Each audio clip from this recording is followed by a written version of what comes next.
My name is David Lee, president of B&L Sheet Metal and Roofing, the eldest son of J. Lee. My dad passed away in 2021, and we really appreciate him being honored by the IRCA. The early years, I was a young boy at home, but I remember him being a real struggle for my dad. Starting a new business is a challenge. I remember many days he would come home and he would he'd have prints out after dinner, and he'd be doing takeoffs the old paper, way, and he would look at me and say, I wouldn't wish this business on my worst enemy. And it always kind of left a lasting impression, growing up. He was very much a person of, he wanted things done right the first time. And he used to really argue with inspectors about getting those perfect 10s, and things that really mattered to him was the quality of the work we did, the craftsmanship, and that he didn't have to go by a building and hold his nose and say, oh, it was a bad job. He always wanted to be able to be proud of the work we did. My dad has a much stronger personality than I necessarily did. He used to, really give a hard time to certain vendors and stuff if he didn't feel like they were being responsive, and I'm a little bit more laid back.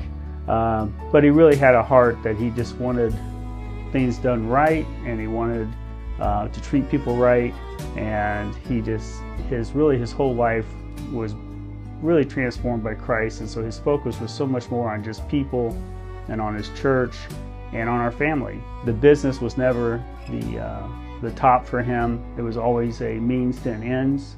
Really his purpose in life is he just wanted to grow as a believer in Christ and also just spend a lot of time with his family. Well, I don't know what all the prerequisites are for the Hall of Fame, but if there are any, I have no doubt that Jay would be qualified to be inducted into the Roofing Hall of Fame. I'm George Ellis.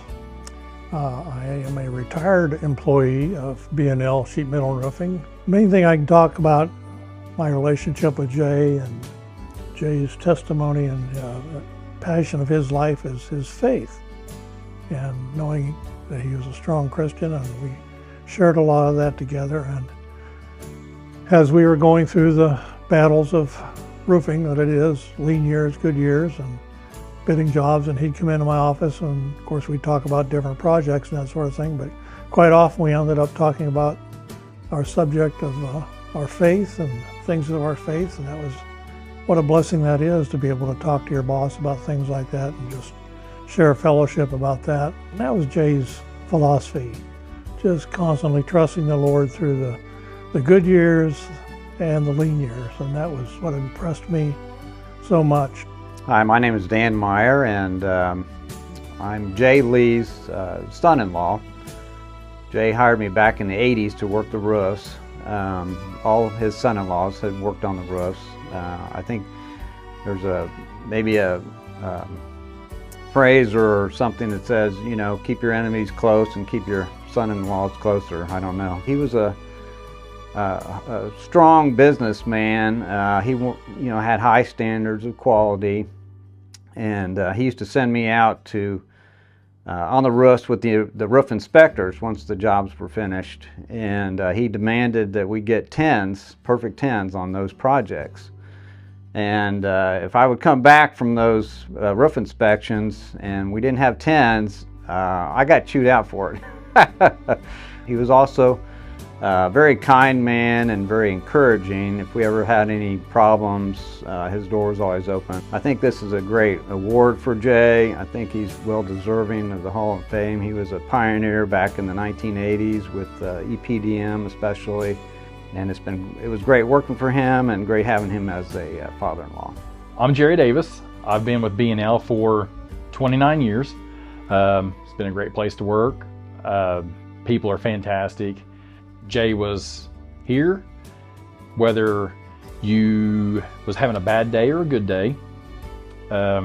He would always pat you on the back and say, there's always tomorrow.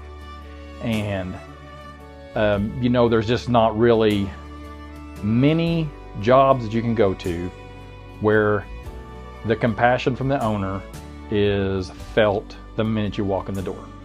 Jay was a very tight to his faith Christian, and the word can't was almost like saying a cuss word to Jay. He didn't like can't. He looked for other words to replace can't as far as help. Jay, can you help me with this? Don't say that you can't do it, because you can. You just need some help. You know, he was a great guy, great leader, and great friend.